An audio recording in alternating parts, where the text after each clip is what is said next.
चलो स्टार्ट करते हैं। हमने लास्ट क्लास में किया था अमेंडमेंट्स और रजिस्ट्रेशन पर, क्योंकि अमेंडमेंट ऑलमोस्ट हर सेक्शन में थी, हमने पूरा चैप्टर रिवाइज कर लिया था। पहला पार्ट खत्म हो चुका है, उसका रेंज हम कर चुके थे 22, 23, 24, 25। जरा याद दिलाना, 22 बताता है किसे कराना रजिस्ट्रेशन, 23 किसको नहीं कराना, 24 कंपल्सरी, 25 प्रोसेस। ओके, अमेंडमेंट कहां कहां है? 24 में अमेंडमेंट है, कंपल्सरी में डाला है ऑनलाइन गेमिंग वालों को। 23 में अमेंडमेंट है, बोला है कि अगर कोई सिर्फ रिवर्स चार्ज सप्लाईज करता है उसको नहीं कराना रजिस्ट्रेशन। और इसमें एक पॉइंट आया था, ईसीओ के थ्रू अगर करते हो तो भी आपको 10, 20 या 40 लाख तक छोड़ दिया गया है। और 25 के अंदर अमेंडमेंट थी कि अगर आधार ऑथेंटिकेशन नहीं किया, पीओ आएगा। एसएससी का वहां पे, एप्लीकेंट का वहां पे फिजिकली होना जरूरी नहीं है। फिर आया था पॉइंट कि अगर रजिस्ट्रेशन सर्टिफिकेट मिलने के कुछ दिनों के बाद आपको डाउट आता है, आप आ सकते हो, पीओ आएगा, पर वेरिफिकेशन करने के कितने दिन में? 15 दिन, 30 डेज, 30 डेज, 15 दिनों के अंदर फोटोग्राफ, डॉक्यूमेंट्स और रिपोर्ट अपलोड करनी है कॉमन पोर्टल पे। पर वही पीओ अगर कहता है फिजिकल वेरीफाई करना है आरसी मिलने से पहले, तो कम से कम 5 दिन पहले आना नहीं है, अपलोड कर देना है सारा। ठीक है, अब चलते हैं आगे। सेक्शन नंबर 26 तो छोटा सा है, वो है डीम्ड रजिस्ट्रेशन। वो कहता है अगर आपने सीजीएसटी एक्ट में करा लिया रजिस्टर, अपने आप कहां पे हो गए? एसजीएसटी एक्ट में। और अकॉर्डिंगली एक अगर आपका कैंसिल हो गया, दूसरा अपने आप कैंसिल हो गया। देखो रजिस्ट्रेशन तो एक ही होता है ना, ये तो बोलने की बात है। सेक्शन 26 काम का नहीं है। अब चल रहे हैं सीधा 27। 27 याद है क्या होता है? सीटीपी और एनआरटीपी। देखो आजा,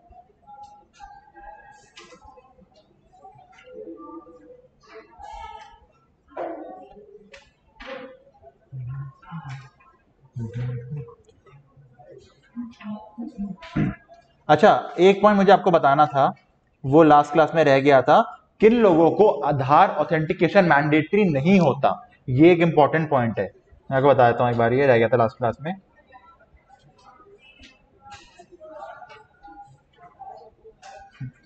इन लोगों को आधार ऑथेंटिकेशन की रिक्वायरमेंट नहीं है।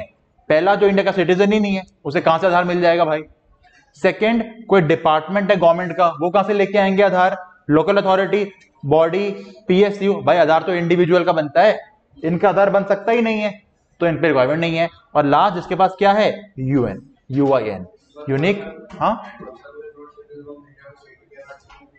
हाँ, जो इंडिया का सिटीजन नहीं है उसके पास आधार कभी होगा ही नहीं। इन लोगों पे आधार ऑथेंटिकेशन नहीं लगता। ये आपका क्वेश्चन आ सकता है एग्जाम में। ऐसे लोग बताइए जिनको आधार ऑथेंटिकेशन नहीं कराना। मॉड्यूल का page number 9.49, module page number 9.49, उसका टैबलेट दे दो उसको भाई।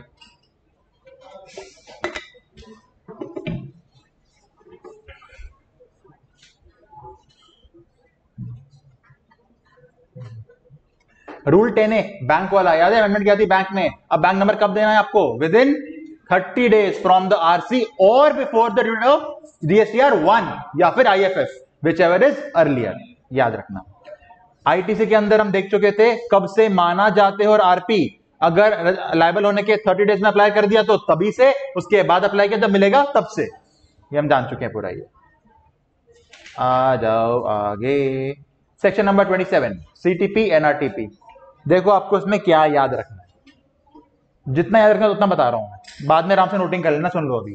पहला, नॉर्मल इंसान रजिस्ट्रेशन के लिए लायबल होता है जब उसका टर्नओवर पहुंच जाता है 10, 20, 40 पे, या फिर अगर वो सेक्शन 24 में आ जाता है, फंस जाता है बेचारा कंपल्सरी में। पर सीटीपी एनआरटीपी को बोला गया भाई साहब तुम्हें तो बिजनेस शुरू करने से 5 दिन पहले ही कराना है रजिस्ट्रेशन, 5 दिन पहले, यानी सीटीपी एनआरटीपी कराते हैं 5 दिन पहले। सेकंड, नॉर्मल इंसान आरपी क्या करता है? पूरे एग्जांपल लेते हैं, पूरे अप्रैल में सप्लाईज कर रहा है, जीएसटी कलेक्ट कर रहा है, अगले महीने जब जीएसटी 3B फाइल करेगा 20 मई को जमा कराता है वो जीएसटी। कैसे करता है? Outward minus ITC. पर एनआरटीपी और सीटीपी को जैसे ही कराते हैं ना रजिस्ट्रेशन 5 दिन पहले बिजनेस शुरू करने से, तभी जमा करना पड़ता है एडवांस। इन्हें बोला जाता है भाई साहब खुद सोचो तुम कितना टैक्स भर सकते हो, कितनी सप्लाई कर सकते हो, उसके बेस पे एडवांस में एस्टीमेट करो कितना टैक्स बनेगा। तो सीटीपी एनआरटीपी को कब कराना होता है रजिस्ट्रेशन? 5 दिन पहले, और तभी पे करना होता है GST on the estimate basis. 2 question हो गए। कब कराते हैं? 5 दिन पहले। टैक्स जमा होता है एडवांस में। तीसरा क्वेश्चन, सर एडवांस में ना जब जमा कराना था, सीटीबी गवर्नमेंट से बोल रहा है हो सकता है मेरे रजिस्ट्रेशन पीरियड में मेरी आउटवर्ड सप्लाईज का जीएसटी 1 लाख होगा, पर मैं 50,000 का ईटीसी क्लेम कर लूंगा, तो नेट कितना बच जाएगा? 50,000। मैं कितना जमा कराऊं, नेट वाला की टोटल? आंसर है नेट। भाई एस्टीमेट अगर कर रहा है आउटवर्ड का, एस्टीमेट कर ले इनपुट का भी, जो नेट आएगा वो जमा करा दे। 3 क्वेश्चन हो गए। पहला क्वेश्चन, कब कराना है सेशन? 5 दिन पहले। टैक्स जमा करना है उसी टाइम। ग्रॉस की नेट? नेट। सर नेट में ना 50,000 पे कर दिए, बाद में एक्चुअल निकल गया 60,000, तो क्या करना पड़ेगा? 10 पे कर दे। इंटरेस्ट लगेगा? नहीं, इंटरेस्ट नहीं लगेगा, एस्टीमेट बेसिस है। सर 50 जमा किया था, कल को 40 निकल गया, रिफंड मिल जाएगा? हाँ। इंटरेस्ट मिलेगा? नहीं। Point clear? ठीक है, ये भी हो गया सीटीपी एनआरटीपी।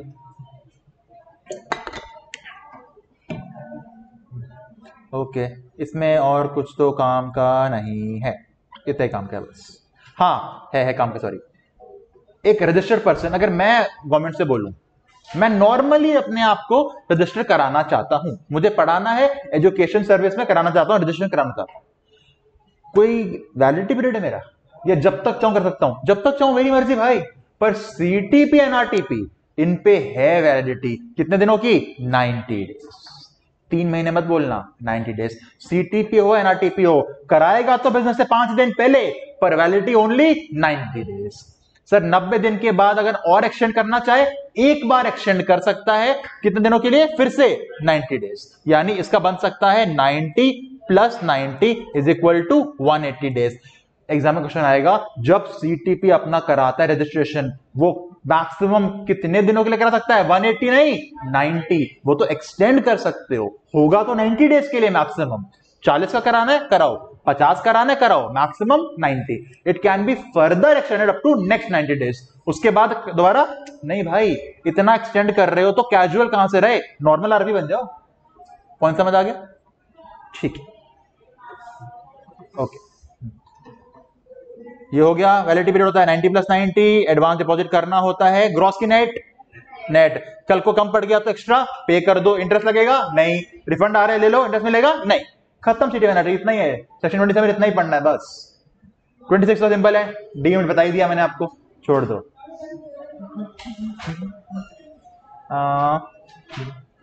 ठीक है, मैं आपको बताता हूं एक अमेंडमेंट। देखो अमेंडमेंट क्या हुई है, मुझे बताओ। कोई अगर ऑनलाइन गेमिंग कराता है इंडिया में, नॉन रेजिडेंट, कंपल्सरी कराना नहीं कराना? कराना है। सेक्शन 24 में अमेंडमेंट हुई है। पर मुझे बताओ, नॉन रेजिडेंट बंदा है बाहर का, उसके पास इंडिया का पैन कार्ड होगा? हो सकता है हो सकता है ना हो। आधार कार्ड तो नहीं होगा, ऑब्वियसली बात है। तो पॉइंट क्या आया, मैं एक मिनट हॉटस्पॉट ऑन करता हूं, मुझे आपको कोई दिखाना है नेट के ऊपर। देखो मैं आपको एक चीज अमेंडमेंट बाद में दिखाता हूं, पहले आपको समझाता हूं, उसे याद हो जाएगा आपको। देखो मैं सीधा ले जा रहा हूं आपको पोर्टल के ऊपर। देखो दिख रहा है आपको? सर्विसेज पे गया, न्यू पे गया। देखो अगर मैं बोलता हूं कि मैं कौन हूं? Taxpayer. मैं कौन हूं जी? टैक्स पेयर, मतलब नॉर्मल टैक्सेशन वाला। याद है मुझसे क्या क्या मांगा था? State, district, PAN card, email ID, phone number. Form number याद है? GST REG 01, 2 part, part A part B. मुझे बताओ, आपके पैन नंबर पे कंपल्सरी का साइन है या नहीं है? है भाई, रजिस्टर्ड पर्सन हो, पैन नंबर होगा तभी जीएसटी मिलेगा। याद करो, जीएसटी नंबर ही 15 डिजिट का होता है, 10 का तो पैन ही होता है। पर अगर यही मैं गवर्नमेंट से बोलूं, मुझे क्या बनना है? Non resident online service provider. जैसे डाला, नाम पे आ गया स्ट्रिक, पैन पे है स्ट्रिक? नहीं। हो सकता है पैन हो सकता है ना हो। फिर उसे क्या बोला जाता है? अपना उस कंट्री का नंबर बता जो प्रूव करे तू वहां का रहने वाला है। इंडिया में कौन तेरे नाम पे काम करेगा, उसका नाम बता, उसका पैन नंबर दे। और देख रहे हो, इससे स्टेट भी नहीं मांग रहा। देखो स्टेट मांग रहा है क्या? नहीं। पैन पे एस्टेरिक है? नहीं। यही अमेंडमेंट है। रूल 8 सबसेक्शन 1 को अमेंड करा ये बोलने के लिए अगर कोई इंसान ऑनलाइन गेमिंग कराता है, कंपलसरी कराएगा यहां पे? हां, पर उसको एग्जेम्पशन किससे मिल गया? क्या डिक्लेयर करने से? अपना पैन और जहां कराना है रजिस्ट्रेशन। ये अमेंडमेंट है। यहां से रट्टा मारो, बेटर हमने देखी ले जाके एक बार। मैं ये नहीं कह रहा इसको नहीं कराना रजिस्ट्रेशन कराना है, बस क्या नहीं देना पड़ेगा? पैन और स्टेट। और पता है अगर मैं इससे बाहर जाके बताऊं, हमें अगर कराना है नॉर्मल वाला रजिस्ट्रेशन, लंबा प्रोसेस है, पार्ट ए पार्ट बी, फिर 7 दिन का नोटिस या 30 डेज में, इनको 3 से 4 दिन मिल जाता है, रजिस्ट्रेशन मिल जाता है। इनमें गवर्नमेंट तंग नहीं करती। भाई अतिथि देवो भव, बाहर से आ रहे हो, 28% का जीएसटी आ रहा है, इनको तंग करोगे ना, ये कहेंगे अच्छी बात है मत करो, हमें क्या नुकसान है, हम तो बाहर ही बैठे हैं, पकड़ लो हमको। ठीक है, इनका जल्दी होता है, क्विक मोड से होता है इनका। किस किस का क्विक मोड से होता है आप रफ में लिख लो, बताओ तो एक बार लिख लो। ऑनलाइन गेमिंग वालों का होता है ऑनलाइन गेमिंग। फिर अगर आपको करना है टीडीएस या टीसीएस काटने के लिए, अगर आपको टीडीएस डिडक्टर या टीसीएस कलेक्टर, और अगर आपको ICD sorry ISD input service distributor. कौन कौन बोला मैंने? ऑनलाइन गेमिंग वाला, TCS deductor, TCS collector, TDS deductor, ISD. इन लोगों का रजिस्ट्रेशन फॉर्म अलग होता है, हमारे से अलग होता है, और इनका क्विक होता है। ठीक है, ये बात याद रखना। रूल 8(1) बोलता है बात ये। चलूं आगे? ठीक है, चलो ये अमेंडमेंट देख लिया हमने यहां पे, और कोई अमेंडमेंट यहां पे फिलहाल के नहीं है। आज जाते नोट्स के ऊपर। चलो सेक्शन नंबर 28 अमेंडमेंट। इसे पता कैसे याद रखना? देखो पहली बात तो इंपॉर्टेंट नहीं है एग्जाम के लिए, पर सुन लो। आपने जब कराया रजिस्ट्रेशन, मैं नाम बोलूंगा, बताना आपने डिटेल्स दिए होंगे नहीं दिए होंगे। अपना नाम, पैन नंबर, आवाज नहीं आ रही कैमरा वालों को, नाम दिया होगा, pan number, email ID, phone number, address, place of business, क्या बेचना चाहते हो, हाँ, कहां से, हाँ, आधार नंबर, सब दे रखा होगा। ये सारे आपने डिटेल्स दे रखे हैं। इसमें से 2 तरह के हम करते हैं बाइफर्केशन, कुछ होते हैं कोर, कुछ होते हैं नॉन कोर। कोर मतलब important, non core non important. अगर कोई नॉन कोर चेंज है, कुछ नहीं करना, पोर्टल पे जाओ, लॉग इन करो। हो सकता है आपको अपना फोन नंबर चेंज करना है, नया नंबर डालो, ओटीपी आएगा, ऑथेंटिकेट करो, नया फोन चढ़ गया आपका।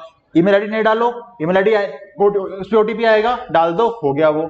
नॉन कोर में क्या होता है, जैसे ही चेंज होता है उसके 30 डेज के अंदर अंदर एसएससी या एप्लीकेंट या जीएसटी वाला पोर्टल पे जाता है, नया डालता है, ओटीपी आता है, ऑथेंटिकेट, काम खत्म। पर कुछ होते हैं कोर चेंजेस, जैसे आपके बिजनेस का नाम, आपका प्लेस ऑफ बिजनेस, या कोई नया बंदा फॉर्म में आ रहा है, जा रहा है। ये बातें अगर आप चेंज अप्रूव डालते हो, ये तब तक चेंज नहीं माना जाएगा जब तक प्रॉपर ऑफिसर उसको अप्रूव ना कर दे। वो अप्रूव करेंगे तो ही चेंज काउंट होगा, वरना काउंट नहीं होगा। नॉन कोर करते ही हो जाता है, कोर में किसका अप्रूवल चाहिए होता है? पीओ। देखो आप इतना याद रखना, नॉन कोर में 2 याद रख लो, फोन नंबर, ईमेल आईडी, बस। अच्छा, एक चेंज ऐसा है जो ना नॉन कोर है ना कोर है, वो है आपका पैन नंबर। क्योंकि आपका पैन ही अगर हट गया, पैन कब हटता है? इंडिविजुअल बन गया फर्म, कंपनी बन गई फर्म, बंदा मर गया, बिजनेस किसी को बेच दिया, अब तो भाई नया बंदा अपना पैन लेके आएगा, और नया पैन मतलब नया रजिस्ट्रेशन। पैन नंबर चेंज नहीं हो सकता। जीएसटी नंबर मिलता किसके बेस पे है? पैन के बेस पे। तो अगर पैन चेंज हो गया, कंपनी का टाइप बदल गया, पहले फर्म थी अब कंपनी बन गई, तो यह से चेंज नहीं बोलते, यहां पे रजिस्ट्रेशन ही नया लेना पड़ेगा, क्योंकि जीएसटी कैसे मिलता है आपको? Pan base. खैर देखो, सीधा देखते हैं चार्ट, और इसमें कुछ नहीं पढ़ना आपको इसके अंदर, बस चार्ट देखो। अगर नॉन कोर चेंज है, वो क्या करेगा? पोर्टल पे जाएगा, चेंज कर देगा, एकदम से क्या हो जाएगा उसका? चेंज, कोई दिक्कत नहीं है। कोर चेंज जब चेंज हुआ, वो क्या डालेगा? 15 दिनों के अंदर एप्लीकेशन। कहां डालेगा? पोर्टल पे। अब पीओ क्या करेगा? पीओ चेक करेगा। अगर पीओ को लगता है सब कुछ सही है, तो वो क्या करेगा? एप्लीकेशन मिलने के 15 दिनों में सर्टिफिकेट चेंज कर देगा। आप चेंज के 15 दिनों में अप्लाई करोगे, अप्लाई करने के 15 दिनों में वो अप्रूव कर देगा। अगर 15 दिनों में उसको लगा कोई गलती है तो वो क्या भेजेगा आपको, नोटिस कि भाई मुझे नहीं लग रहा चेंज सही है। फिर जैसे ही उसने आपको नोटिस दिया, आपको याद है नोटिस में कितने दिन मिलते हैं, 7, बताया था थाला फॉर अ रीजन, 7 डेज के अंदर बता दो भाई मेरी कमी नहीं है, ये ले प्रूफ। प्रूफ मिल गया, सही लग रहा है अप्रूव कर देगा, नहीं लग रहा वो अमेंडमेंट कैंसिल कर देगा। देखो कैसे याद रखना है, नॉन कोर तो सिंपल है, डालता ही हो गया छोड़ दो। कोर में चेंज के 15 दिनों में अप्लाई, उसी के 15 दिनों में अप्रूवल या नोटिस। अप्रूवल हो गया तो हो गया, नोटिस आया तो मुझे रिप्लाई करना कितने दिनों में, 7 दिनों में।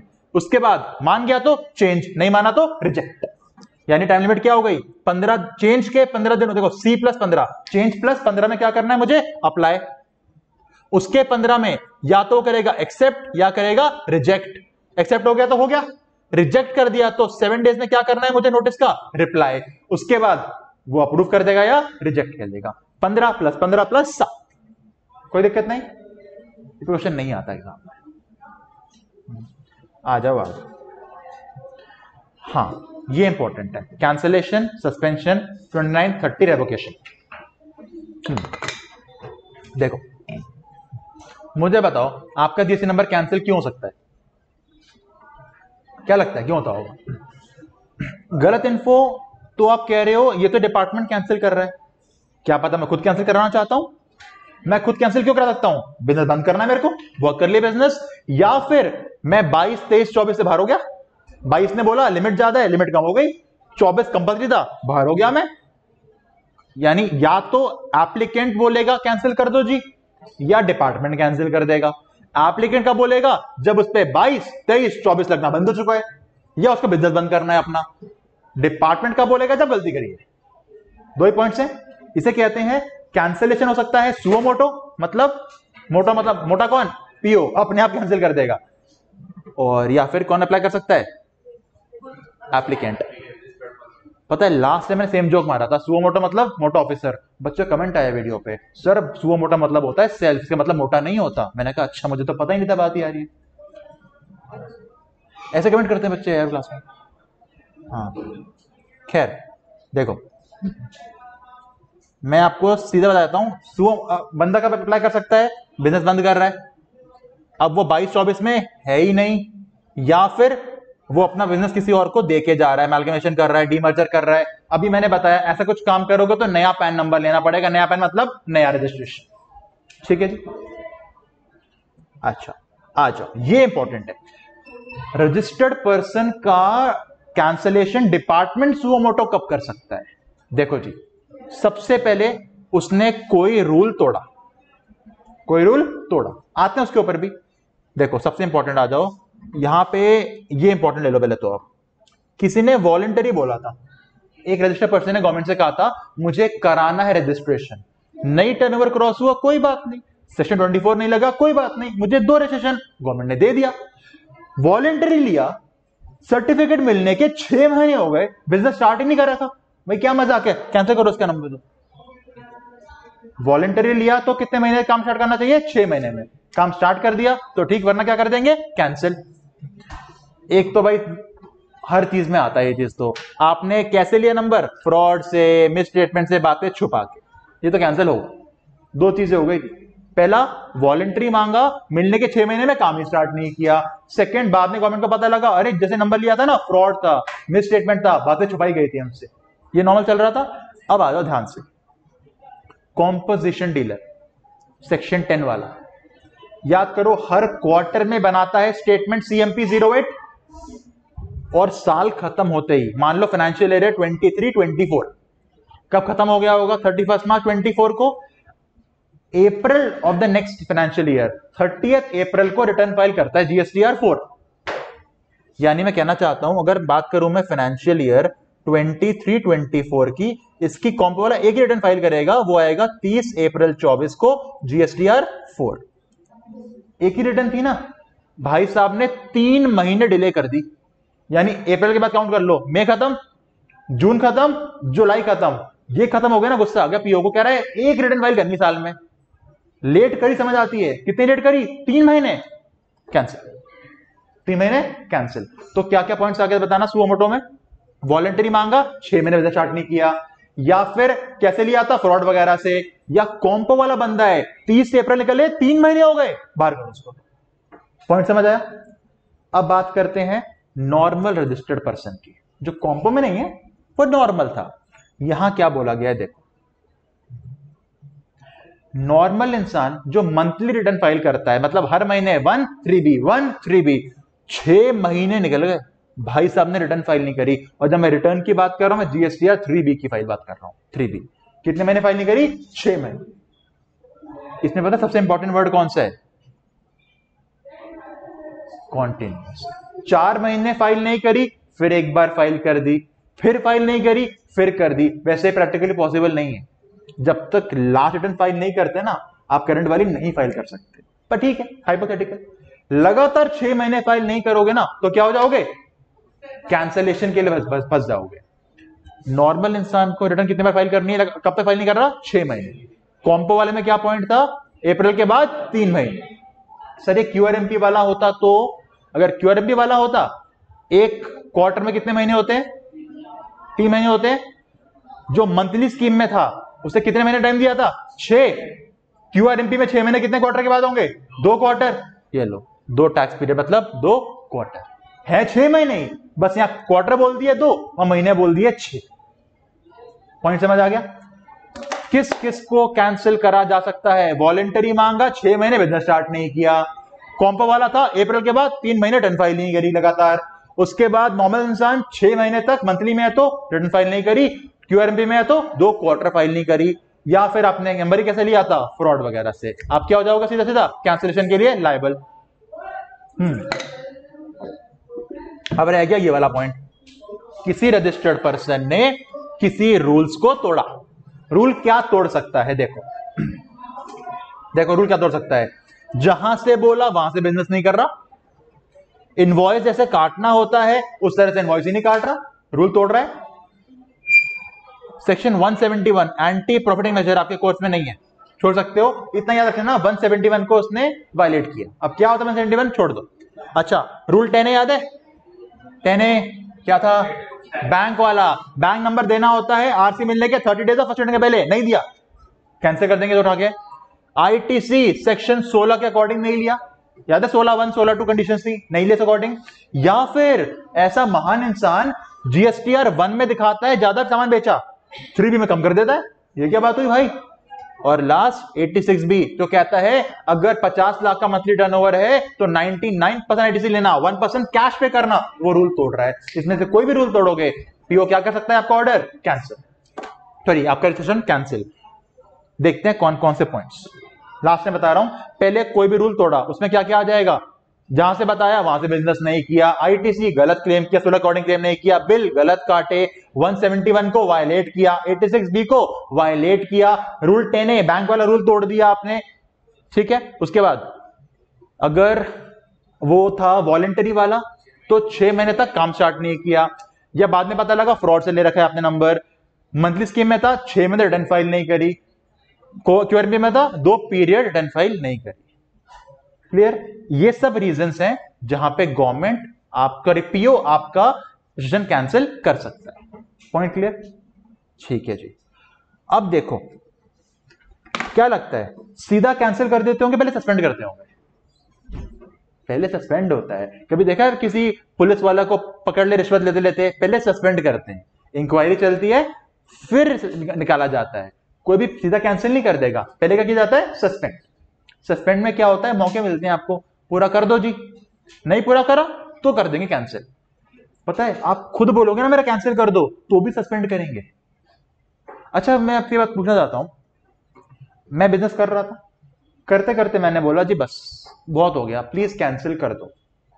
ओरली बोलूंगा या रिटर्न डालनी पड़ेगी एप्लीकेशन? एक एप्लीकेशन जाएगी पोर्टल के ऊपर, क्या क्या बताऊंगा उसमें? रीजन और एक स्टेटमेंट जाती है, पता है, मेरा स्टॉक स्टेटमेंट जाता है। याद करो, बिजनेस बंद हो गया, जो स्टॉक पड़ा है जिसका ITC क्लेम कर चुका हूं, रिवर्स करके जाना पड़ेगा ना। तो मेरा स्टॉक का स्टेटमेंट जाता है कि कौन से इनपुट्स पड़े हैं मेरे पास, कौन से सेमी फिनिश गुड्स पड़े हैं, कौन सा कैपिटल गुड्स पड़ा है, उसका एटीसी रिवर्स भी तो करना पड़ेगा। इनपुट्स का सारा करना पड़ेगा रिवर्स। कैप गुड्स की लाइफ मानेंगे 60 मंथ्स की, जितने में निकल चुके हैं छोड़ दो, बाकी का रिवर्स करना पड़ेगा मेरे को। ये सब जाता है, स्टेटमेंट जाता है, वरना ऐसे कैसे कैंसिल करने देंगे आपको भाई साहब, आप आईटीसी क्लेम करके बैठे हो। खैर देखो मैं यहां पे आ गया। देखो कुछ काम का पॉइंट नहीं है, छोड़ सकते हैं, इसको छोड़ सकते हैं। चलो ये बता दो मुझे, जिसका सर्टिफिकेट सस्पेंड हो चुका है, चाहे गवर्नमेंट ने किया हो या खुद अप्लाई किया हो, सस्पेंशन से लेके कैंसिलेशन तक या सस्पेंशन से लेके रेवोकेशन तक, वो इंसान टैक्सेबल सप्लाई कर सकता है? सस्पेंड है बेटा, कैसे करेगा? सस्पेंड कर रखा है नंबर। टैक्सेबल सप्लाई का मतलब हो गया मैं सामान बेच रहा हूं, जीएसटी मेरे को दे, वो कैसे कर सकता है? वो तो सस्पेंडेड है, वो नहीं कर सकता। ही शैल नॉट मेक सप्लाईज। क्या रिटर्न फाइल कर पाएगा? नहीं कर पाएगा। पॉइंट समझ आया? बोलो क्या पॉइंट थे? ठीक है, सस्पेंड हो गया है, you can not take tax now, और रिटर्न कैसे फाइल करेगा? सस्पेंड बढ़ा हुआ है तो। ठीक है, अब ना देखो याद रखना इसने क्या बोला यहां पे कि अगर सस्पेंड हो गया है दो काम नहीं कर सकते। क्या क्या? टैक्सेबल सप्लाई नहीं, रिटर्न्स नहीं। ठीक है, देखो अब मैं आपसे पूछता हूं ये पॉइंट, ये तो छोड़ दो, ये पॉइंट तो काम का फिलहाल नहीं है, हम चलते हैं यहां पे अमेंडमेंट के ऊपर। यहां देखो अमेंडमेंट क्या हुई है।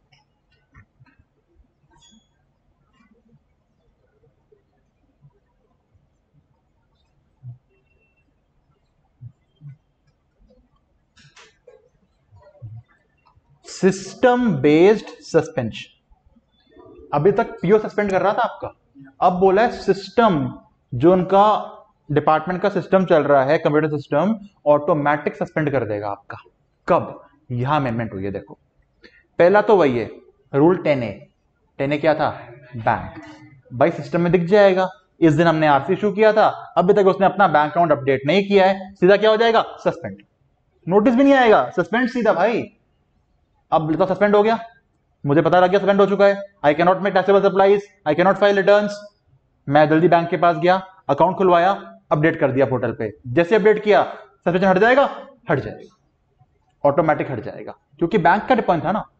तो ऑटोमेटिक सस्पेंशन में पहला पॉइंट कौन सा आ गया? रूल 10A का कॉन्ट्रावेंशन। रूल 10A क्या बोलता है? सर्टिफिकेट मिलने के 30 डेज के अंदर या फिर जीएसटी 1 से पहले, विच एवर इज अर्लियर, अगर मैंने नहीं किया ऑटोमेटिक सस्पेंशन, पर अपडेट करते ऑटोमेटिक रेवोकेशन।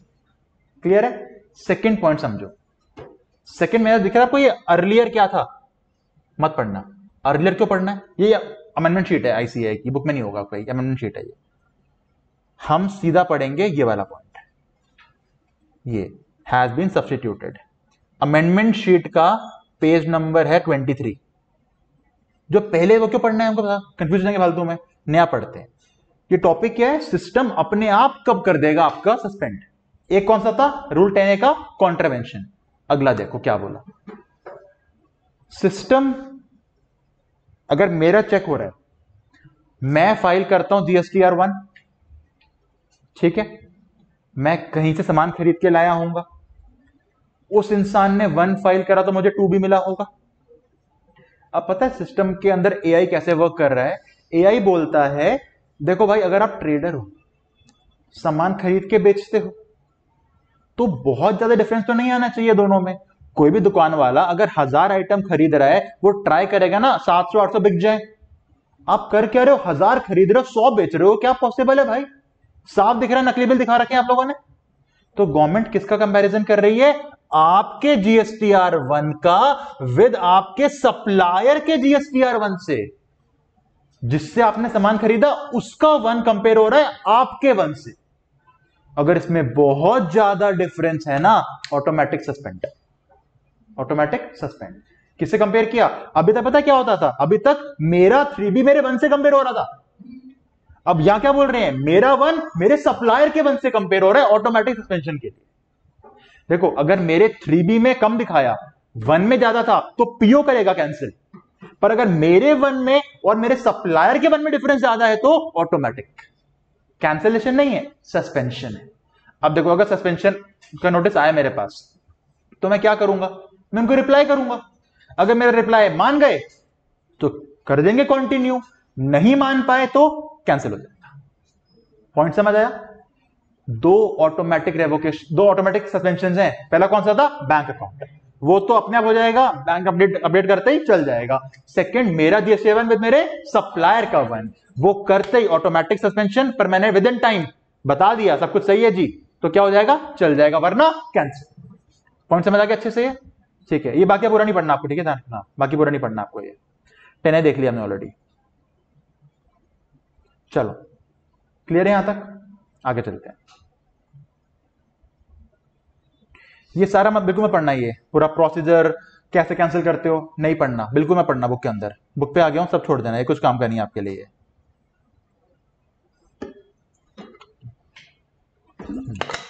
यहां बस ये पॉइंट काम का है, इफेक्टिव डेट ऑफ कैंसिलेशन, कब से कैंसिल माना जाएगा। ऑर्डर पास किया पीओ ने 14 मार्च को कि हम तेरा कैंसिल कर रहे हैं, और ऑर्डर में लिखा हुआ है कैंसिल करेंगे 19 मार्च से, तो कब से माना जाएगा कैंसिल, 19 मार्च से।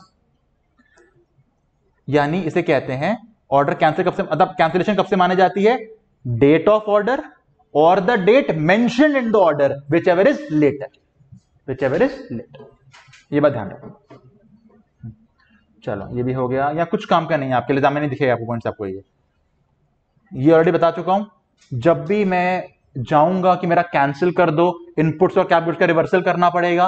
रिवर्सल कैसे होता है कैप गुड्स का, हमने पढ़ लिया है आईटीसी के अंदर, याद है, 60 लाइफ मानते हैं। ठीक, सब छोड़ सकते हैं, ये आगे चलते हैं। हां जी, इसे कर लो स्टार मार्क, यहां क्वेश्चन बनेगा इस बार, रेवोकेशन ऑफ कैंसिलेशन। यहां बोला गया है, अच्छा रेवोकेशन क्यों करा रहा हूं मैं भाई, मैंने कोई रूल तोड़ा होगा या ऑटोमेटिक हो गया होगा, मुझे उसको ठीक कराना है। मतलब मैं कहता हूं मत कैंसिल करो, मैं रिक्वेस्ट कर रहा हूं छोड़ दो। चलो आपसे पूछता हूं, बेसिक मुझे बताना, मेरा और कैंसिल इसलिए हुआ था क्योंकि मैंने कॉम्पोजिशन में रह के अप्रैल के बाद 3 महीने रिटर्न नहीं फाइल करी थी, या फिर मंथली में था तो 6 महीने फाइल नहीं करी लगातार, या क्यूआरएमपी में था तो 2 पीरियड फाइल नहीं करी लगातार, इस वजह से कैंसिल हुआ था मेरा। अब मैं कह रहा हूं गवर्नमेंट प्लीज दोबारा स्टार्ट कर दो। गवर्नमेंट क्या बोलेगी, पहले फाइल करके आ, या पहले ऑन करते हैं फिर फाइल कर दियो, पहले फाइल करके आ। पर याद करो सस्पेंड के बाद तो you can not file, suspend के you can not do 2 things, क्या क्या, टैक्सेबल सप्लाई नहीं, फाइलिंग नहीं। तो यहां पे पोर्टल आपको अलाउ कर देता है, आपको इसे कहते हैं, आपको मिलेगा रेस्ट्रिक्टेड एक्सेस, पोर्टल खुलेगा आपके लिए सिर्फ रिटर्न फाइल करने के लिए, फाइल करने के अलावा कुछ काम नहीं कर पाओगे आप। फाइल करो उस पीरियड की, रिक्वेस्ट डालो, अप्रूव हो गई तो अलाउ कर देंगे। याद रखना, अगर आपका कैंसिलेशन रिटर्न फाइलिंग के फेलियर से हुआ था, आपको पहले फाइल करना पड़ेगा, then only you can request for revocation. पर समझ आ गया ना कैसे फाइल करते हैं, हम परमिशन लेके आ सकते हैं, ठीक। अच्छा, ये आपको शायद पता हो, कुछ शायद पता हो, पहले पॉइंट था जिस दिन कैंसिल हुआ है उसके 30 डेज के अंदर अप्लाई करना होता था फॉर रेवोकेशन। कट, इसमें आ चुकी है अमेंडमेंट। अमेंडमेंट ने बोला जब कैंसिल हुआ उसके 90 डेज के अंदर अंदर you can apply for revocation. Cancel के 90 डेज के अंदर you can apply for revocation. Sir 90 days निकल गए, मैं नहीं कर पाया, कोई मजबूरी थी, अगर कमिश्नर मान गया, पुलिस कमिश्नर, कौन सा, जीएसटी कमिश्नर अगर मान गया तो वो इस टाइम को फर्दर एक्सटेंड कर सकता है, कहां तक, 180 डेज। पहले 30 + 30 था, अब 90 + 90। ठीक है जी, यहां क्वेश्चन बन सकता है क्योंकि डेट में चेंज हुआ है। रेवोकेशन के अप्लाई करना है विद इन 90 डेज, और अगर निकल गए कमिश्नर कैन अलाउ, या commissioner can extend for further 90 days. कौन कर सकता है अलाउ, कमिश्नर, या फिर अगर वो बोले तो एडिशनल या फिर ज्वाइंट कमिश्नर, बस और कोई नहीं। फिर आपसे पूछ रहा हूं, मेरा कैंसिलेशन हुआ था क्योंकि मैंने बैंक अकाउंट नहीं डाला था, वो तो बैंक डालते ही चल जाएगा। मेरा कैंसिल हुआ था, रिटर्न नहीं फाइल करी थी, पहले फाइल करो फिर अप्लाई करना, ठीक है। बाकी आपको इसमें और कुछ नहीं पढ़ना बेटा, बस वो वही याद करना था, बस 90 180, ठीक है। ये आपका हो गया रेवोकेशन खत्म। कुछ पॉइंट रहता है कराने वाला इसमें तो बताता हूँ मैं आपको, वरना हमारा मेन सारा हो गया। ठीक है, खत्म। बाकी रजिस्ट्रेशन चैप्टर ना प्रोसीजर है और डीप में मत जाना, इतना हमने पढ़ लिया, इतना बहुत है हमारे लिए चैप्टर ये। बाकी कुछ काम का दिख रहा है मुझे यहाँ पे बताता हूँ, नहीं बाकी मत पढ़ना, क्वेश्चन नहीं आने वाला आपके साथ। तो आज हमने क्या देखा, 27 देखा सीटीपी एनआरटीपी, 5 दिन पहले ग्रॉस नहीं नेट लायबिलिटी के साथ, कम हो गया तो बाद में पे कर दो, इंटरेस्ट नहीं मिलेगा, रिफंड आ जाएगा, वरना वैलिडिटी होती है 90 डेज, फर्दर 90 एक्सटेंड कर सकते हैं, खत्म। 28 अमेंडमेंट, कोर नॉन कोर देख लिया, कोर में अप्रूवल लाना पड़ता है पीओ का, चेंज के 15 दिन हम बताएंगे, उसके 15 दिन में वो बताएगा, 7 दिन में रिप्लाई करना, ठीक है। नॉन कोर तो डालते हो जाता है। 29 सस्पेंशन, मैं भी कर सकता हूं, वो भी कर सकता है, सिस्टम भी कर सकता है, सिस्टम भी कर सकता है, ठीक है। सिस्टम के दो ही पॉइंट थे, बैंक अकाउंट या मेरा 1 सप्लायर के 1 से डिफरेंस ज्यादा है, कितना डिफरेंस है वो नहीं बताया दिन 1 ने। अच्छा, उसके बाद 30 revocation with in 90 days, commissioner चाहे तो फर्दर एक्सटेंड कर सकता है, पर अगर रेवोकेशन है रिटर्न फाइलिंग का फेलियर तो पहले फाइल करके आना, क्लियर, खत्म रजिस्ट्रेशन। इसके ऊपर मत जाना, इतना बहुत है। हमने देखो मेन सेक्शन वही है, 22, 23, 24, 25, 28, 29, 30, 28 तो नहीं इंपॉर्टेंट, मैंने करा दिया, लेकिन आपको 30 इंपॉर्टेंट क्यों है, क्योंकि चेंजेस है, ठीक है जी। चलो खत्म हो गया रजिस्ट्रेशन। अब चलते हैं बाकी अमेंडमेंट्स जो बची हैं जीएसटी की। हम कौन कौन सी कवर कर चुके हैं, हमने सप्लाई कवर कर लिया, सप्लाई में क्या क्या था, ऑनलाइन गेमिंग को डाला था, एक्शनेबल क्लेम्स आ गए थे, वो पॉइंट्स आए थे। चार्ज के अंदर डायरेक्टर का अमेंडमेंट था, मिनिस्ट्री ऑफ रेलवेज का अमेंडमेंट था, ईसीओ का अमेंडमेंट था 95 वाले का। कॉम्पोजिशन में अमेंडमेंट था कि कॉम्पो डीलर ईसीओ के थ्रू कर सकता है सामान, गुड्स वाला, ये पहला पार्ट था हमारा अमेंडमेंट्स का। सेकेंड अमेंडमेंट के पार्ट में हमने देखा था ऑनलाइन गेमिंग वाले का वीओस क्या बनेगा वैल्यू, उसका टाइम ऑफ सप्लाई क्या बनेगा, याद है, ऑनलाइन गेमिंग के काम में नोटिफिकेशन नहीं बचाती आपको, ठीक है। फिर हमने देखा था एग्जामिशन चैप्टर में, एग्जामिशन चैप्टर में बेसिकली एक तो सैटेलाइट ऑन सबको अलाउ कर दिया था, और जहां जहां मिनिस्ट्री ऑफ पोस्ट था वहां वहां मिनिस्ट्री ऑफ रेलवेज आ गया था, और एक लास्ट था कि अगर आप गवर्नमेंट डिपार्टमेंट को सर्विस दे दो पब्लिक हेल्थ वगैरह की तो भी एग्जेम्प्ट है, ये हमने देखा था लास्ट क्लास। ये सारी रजिस्ट्रेशन के सॉरी पूरी जीएसटी के अमेंडमेंट्स इस वीडियो के डिस्क्रिप्शन में आप देख सकते हो चाहते हो आप लोग। अब चलते हैं अगले पार्ट पे, जीएसटी की बाकी अमेंडमेंट्स। चलो